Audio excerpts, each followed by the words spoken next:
C'est en devenant comédienne que Fabienne Perrineau reconnaît avoir trouvé un sens à sa vie. Deux rencontres seront déterminantes. D'abord, un professeur de théâtre qui décèle en elle un fort potentiel. Suivant ses conseils, elle intègre l'école de la rue Blanche à Paris, la fameuse École nationale des arts et techniques du théâtre, où elle se forme à l'expression dramatique. Puis, l'autre rencontre clé, c'est celle avec Marguerite Duras. Celle-ci avait toujours refusé que son texte Agatha soit monté au théâtre, là où elle-même l'avait mise en scène pour le cinéma. Après une discussion à bâton rompu avec la jeune comédienne, Marguerite Duras autorise enfin Fabienne Perrineau à créer le rôle principal de la pièce en 1983 au Théâtre Essaillon, puis au Théâtre du Rond-Point à Paris. Avec Agatha, la critique est unanime et Marguerite Duras donne son satisfecit à la jeune comédienne. Depuis, Fabienne Perrineau n'a cessé de monter sur les planches pour donner vie aux grands textes du répertoire, mais aussi des auteurs contemporains. Le cinéma et la télévision font également appel à elle régulièrement. Mais depuis quelques années, Fabienne Perrineau a ajouté une nouvelle corde à son arc en devenant auteure, écrivaine. Des textes de théâtre d'abord, puis des romans dans lesquels son propre parcours apparaît souvent en filigrane. Un si long chemin jusqu'à moi, en 2016, et Je ne veux pas être jolie, 4 ans plus tard, lui ont permis de se faire un nom en librairie. Et voici son nouveau titre, Oser sortir et crier. Et là encore, même si le mot roman est bien spécifié sur la couverture, Fabienne Perrineau n'est jamais très loin de l'héroïne dont on nous raconte l'histoire, à la troisième personne, sans jamais lui donner de prénom. Si ce personnage n'a pas de prénom, c'est sans doute aussi parce que la jeune femme dont on va suivre le parcours ne sait pas exactement qui elle est. Entre ses envies de devenir comédienne, son mal-être qui la suit depuis des années, et ce secret de famille enfoui au plus profond d'elle-même qui la ronge mais qu'elle ne peut partager avec personne. Jusqu'au jour où une amie lui met dans les mains un livre de Marguerite Duras, Agatha, en lui disant « Lis ça, je crois vraiment que ça pourra t'aider ». Ce texte, racontant la relation trouble entre un frère et une sœur, sera une révélation. Et si un livre pouvait sauver? Et si un livre pouvait changer le cours d'une vie? C'est donc l'un des thèmes abordés dans le roman de Fabienne Perrineau, en écho à l'univers du théâtre, avec ses chimères et sa vérité. Quant à la famille et à ses secrets parfois trop lourds quand ils touchent une enfant de 10 ans dans son intégrité, ils sont aussi le fil rouge de cette histoire écrite avec pudeur, sensibilité et sincérité. Oser sortir et crier de Fabienne Perrineau est publié aux éditions Récamier.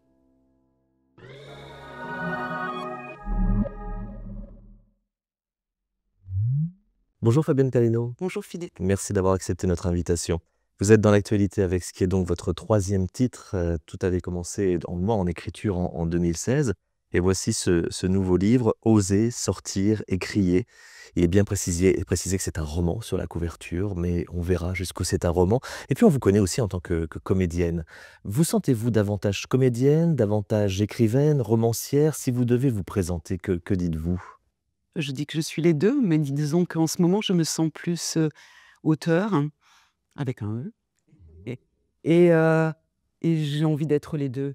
J'adore jouer, j'ai rejoué il y a pas longtemps au théâtre et j'ai des projets, mais c'est pas la même expression, c'est tout, mais ça participe de la même chose pour moi. Et néanmoins, c'est bien la scène qui vous a fait grandir en quelque sorte. Pourquoi cette attirance pour le monde du théâtre, pour la comédie, pour jouer la comédie? Qu'est-ce qui vous a attiré dans ce milieu-là? Bah, quand j'étais petite, quand j'ai commencé à avoir cette passion-là, disons, je connaissais rien, rien, rien au théâtre. Je savais même pas qu'il y avait le théâtre subventionné, le théâtre privé. Je connaissais aucun grand metteur en scène, aucun grand acteur, aucune grande actrice.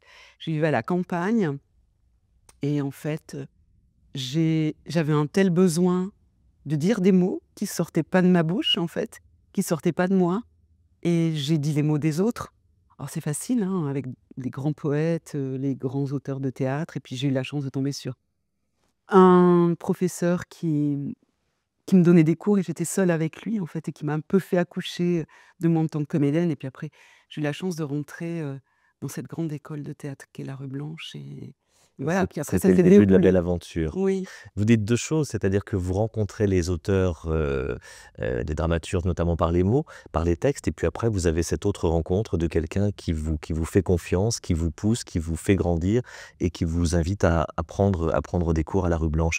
Vous avez l'impression lorsque vous êtes, entrés sur scène justement les 1res fois, vous étiez arrivés, chez vous en étant sur scène? C'était une nouvelle maison? Un peu, oui, c'est marrant que vous me disiez ça. Un peu et puis aussi c'est vrai que une fois qu'on est dans le personnage, c'est comme si on était dans une piscine, en fait. On nage dans ces mots, on est, EST, les mots, on est quelqu'un d'autre, donc ailleurs et à la fois dans ce personnage, donc c'est un grand délice. Il y a le théâtre, mais il y a eu aussi, le cinéma, la télévision. C'est une autre façon d'être comédienne, d'être actrice. C'est la même chose selon vous ou avez-vous l'impression d'évoluer différemment lorsque vous êtes justement face à une caméra? Pour moi, c'est la même chose, sauf l'expression, en fait. Quand on est au théâtre, on doit parler plus fort, mais quand on est au cinéma, on parle moins fort, mais en fait, on parle très fort de ce qu'on a à l'intérieur de soi. Donc non, pour moi, c'est un peu le même exercice et la même exigence. Vous nous l'avez laissé entendre en préambule, il y a donc, la comédienne que vous êtes et puis il y a aussi l'auteur que vous êtes devenu depuis la publication de votre premier livre en 2016. Pourquoi l'envie, pourquoi le besoin de l'écriture? Il se trouve que à un moment de ma vie, j'ai été empêchée un peu d'être comédienne parce que j'ai eu un grand deuil et mais il fallait de toute façon, à tout moment, j'avais besoin de sortir des choses, de moi. Donc je me suis comme ramassée, sur l'écriture et voilà, pour moi, c'était plus facile à ce moment-là. Je suis passée de dire les mots des autres à dire les miens et peut-être que c'est à ce moment-là aussi, avec cette absence tout à coup si cruelle et si difficile à accepter, et c'était une urgence totale. Donc voilà, je me suis mise à écrire. Vous dites que l'écriture a été en quelque sorte salvatrice pour vous, que c'est arrivé à un moment où vous aviez besoin de dire des choses, de transmettre. C'est finalement quelque chose de cathartique, l'écriture? Oh, je crois que si c'est simplement cathartique, c'est pas très intéressant. Enfin, j'espère que je dépasse ça. Non, mmh, je pense qu'il y a un désir très profond de dire certaines choses. Mais ce qui veut dire que vous cherchez quand même aussi à interpeller le lecteur, c'est-à-dire qu'à travers l'histoire que vous racontez, qui peut être salvatrice pour vous, vous voulez aussi que le lecteur soit interpellé et peut-être puisse voir des réminiscences de sa propre expérience? Ah ben oui, j'espère.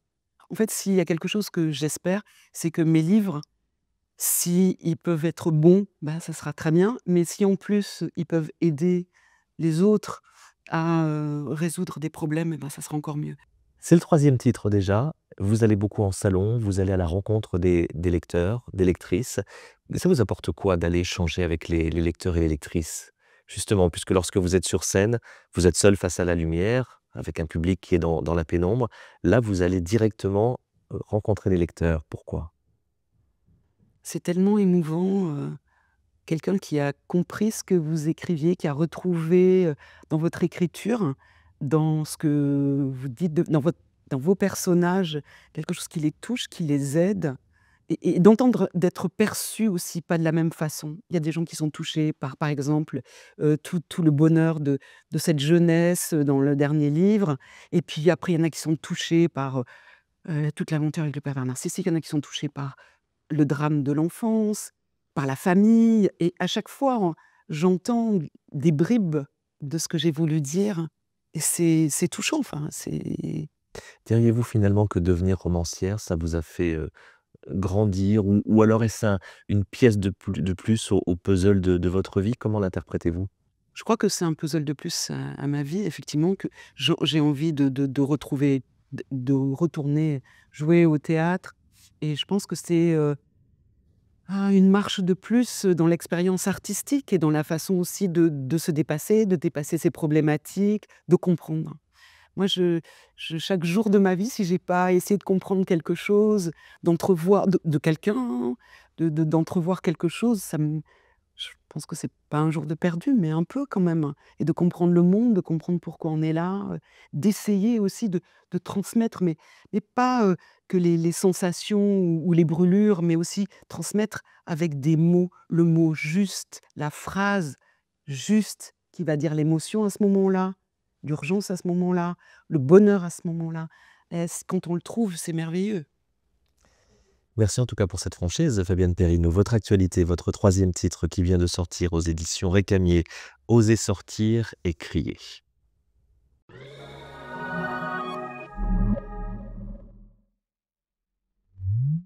Vous avez choisi, Fabienne Perrineau, pour ce qui est donc votre troisième livre, en tout cas votre troisième roman, ce titre, Oser sortir et crier. Ce titre, il ne vient pas comme ça par hasard. Forcément, tous ceux qui connaissent l'œuvre de Marguerite Duras ont retrouvé une phrase extraite de l'un de ses livres. Quelle est la genèse de ça? Avant de rentrer complètement dans le sujet, racontez-nous la genèse de ce livre, parce que forcément, vous allez nous parler de vous et vous allez nous parler de Marguerite Duras et de votre rencontre avec elle. Alors d'abord, le titre. Le titre, a 3 raisons d'être en fait. La première c'est, il il est beaucoup question de théâtre donc dans ce livre, puisque c'est le métier du De personnage l'héroïne. principal, oui. Et donc il y a oser sortir et crier, donc oser aller interpréter un personnage, sortir sur le plateau et crier, parler fort. Il y a oser sortir et crier, c'est aussi, la résolution, du personnage, donc c'est-à-dire qu'elle va oser dire ce qu'elle a à l'intérieur d'elle, donc de sortir d'elle et crier. Elle va pas crier, mais, il va falloir qu'elle le dise plusieurs fois et le répète pour être entendue et le sera-t-elle d'ailleurs? Et oser sortir et crier, c'est aussi, une phrase de Marguerite Duras dans Écrire. Elle dit: «Écrire, c'est oser sortir et crier». Vous avez un lien très particulier avec Marguerite Duras parce que vous êtes comédienne et c'est vrai que vos premiers pas de comédienne sont intimement liés, enfin pas forcément les tout premiers, mais en tout cas votre parcours de comédienne est intimement lié à la rencontre que vous avez eue avec cette femme pour sa pièce Agatha. Quel souvenir avez-vous de ce moment-là, Du moment où de je la l'ai rencontre de avec la Marguerite rencontre, Duras? donc on a rendez-vous au théâtre du Rond-Point avec, mon professeur, qui était mon professeur à la Rue Blanche. Ce professeur veut monter la pièce, Agatha donc. Sauf que Marguerite Duras S'y est toujours refusé. s'est toujours refusée et ça lui était demandé par les plus grands metteurs en scène de l'époque. Et elle me dit: «Bah, de toute façon, vous n'avez pas l'âge, du rôle, vous avez, quoi, 19 ans, et le personnage en a 35 comme vous le savez. Elle a été mariée, elle a divorcé. C'est une relation longue avec cet autre personnage qui s'appelle Il». Et je lui dis: «Oui, mais aujourd'hui donc j'ai 19 ans, j'en aurai 25, 35, 45, 50, 60 et cetera. J'aurai toujours l'âge du rôle parce que Agatha, c'est moi». Et sont suivies quelques coupes de champagne et elle nous a donné Et les en fait, votre détermination a été payante puisque elle a finalement accepté que la pièce se monte et ça a été, peut-être le début de votre belle relation avec Marguerite Duras. En tout cas, ça a marqué votre carrière, ce rôle. C'est un rôle qui vous colle à la peau, qui m'a agréablement. qui m'a collé à la peau à un certain moment. Puisque, en fait, l'histoire du livre est quand même aussi, est-ce qu'un rôle, un texte, vous colle à la peau tout le long d'une vie? Alors justement, parlons-en du livre. Mais c'était important de planter le décor en quelque sorte et pardonnez-moi le choix de l'expression. Vous écrivez sur la couverture que c'est bel et bien un roman, mais c'est vrai que l'héroïne, qui n'a pas de prénom, heu, va découvrir le métier de comédienne, va découvrir ce texte Agatha et va peut-être découvrir en ce texte Agatha une façon aussi de se sauver de sa propre existence. C'est le point de départ du roman. Je vais essayer de ne pas trop en dire pour ne pas déflorer ceux qui ne connaîtraient pas le sujet du livre Agatha de Marguerite Duras. Il y a d'abord ce besoin d'aller se confier à cette copine, cette amie, cette fameuse jeune fille, Brigitte, qui est un peu la bonne amie à qui on peut tout dire et qui plutôt que d'envoyer, notre héroïne, elle, chez un psychologue ou chez un spécialiste, va lui dire: «Tiens, lis ce livre, tu m'en diras des nouvelles». C'est le point de départ du livre. Comment l'avez-vous construit cette histoire? Oh, ça fait longtemps, enfin, depuis que j'ai écrit mon premier roman, on me demande plus ou moins d'écrire ma rencontre avec Marguerite Duras parce qu'elle n'est jamais, noté dans ses biographies. On a quand même créé ce texte pour la première fois et j'ai jamais fait. Je voulais jamais faire ça à plat et il se trouve que en travaillant dessus, j'ai trouvé des correspondances en moi, dans le personnage, parce que ce personnage, c'est important, il s'appelle Elle et j'y tiens parce que j'ai pas écrit un roman à la première personne, j'ai écrit un roman à la troisième personne du singulier. Non pas que je me prenne pour, je ne sais trop qui, heu, parce que je pense que Elle, c'est, c'est pas vous, mais ce sont certaines lectrices, c'est beaucoup de lectrices, beaucoup de femmes, c'est moi et c'est aussi ce personnage de Marguerite Duras qui dans Agatha, il y a 2 personnages qui s'appellent Elle et lui, qui donc n'ont pas de prénom. Il y a dans ce livre finalement plusieurs histoires parce qu'on va découvrir cette jeune femme qui se rêve actrice, qui va prendre des cours et puis qui va être, happée par un texte. Il y a la découverte d'un texte et comment un texte peut éventuellement sauver une vie et puis après l'autre histoire, c'est celle de cette jeune femme qui fuit son passé, qui fuit son enfance et qui par la même occasion, va être obligée peut-être de se mettre en marge de sa propre famille. Donc plusieurs histoires en une finalement, vous êtes d'accord là aussi? Oui, C'était oui, ça l'envie?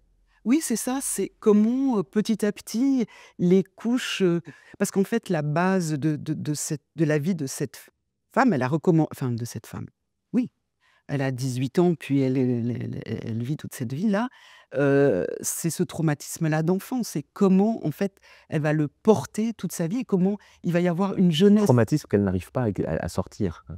oui, qu'elle n'arrive pas à sortir, oui, oui, complètement et qu'elle croit guérir, elle croit trouver la solution dans ce texte d'Agatha, dans lequel, en fait, elle découvre finalement que, Marguerite Duras a sublimé une blessure, un traumatisme et finalement après à un moment donné, qu'elle-même va rejeter.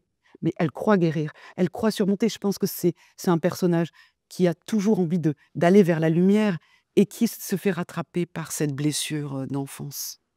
Il y a un secret de famille. Ce n'est pas la première fois que vous travaillez sur le secret de famille dans votre écriture en tant que romancière et j'aborde ce point parce que c'est un élément important du roman. C'est comment cette jeune femme va peut-être se construire une autre famille en devenant comédienne, face à sa propre famille de sang qui ne va pas la comprendre et qui va peut-être même, la rejeter. On a la famille que l'on se construit. Je pense, oui. Alors, on peut se construire aussi sa famille, une famille telle qu'elle évolue dans la société, mais quand on est rejeté comme ça par sa famille, que faire d'autre? Ce livre, vous le présentez actuellement beaucoup en salon. Heu, Quels sont les retours des lecteurs? Alors c'est très, très touchant, j'ai beaucoup, beaucoup de retours de femmes surtout et bouleversées et ça me bouleverse. Mais aussi j'ai beaucoup de retours sur l'écriture, ce qui me fait très plaisir, parce qu'il n'y a pas que ce sujet, il y a aussi la façon aussi de l'écrire, de vouloir le transmettre à travers avec un outil qui n'est pas n'importe quoi, en fait. Je suis très admirative de beaucoup, beaucoup d'auteurs et d'autrices et je voulais pas le faire n'importe comment. C'est votre nouveau titre, Fabienne Perrineau, c'est aux éditions Récamier, ça s'appelle «Oser sortir et crier». Merci beaucoup.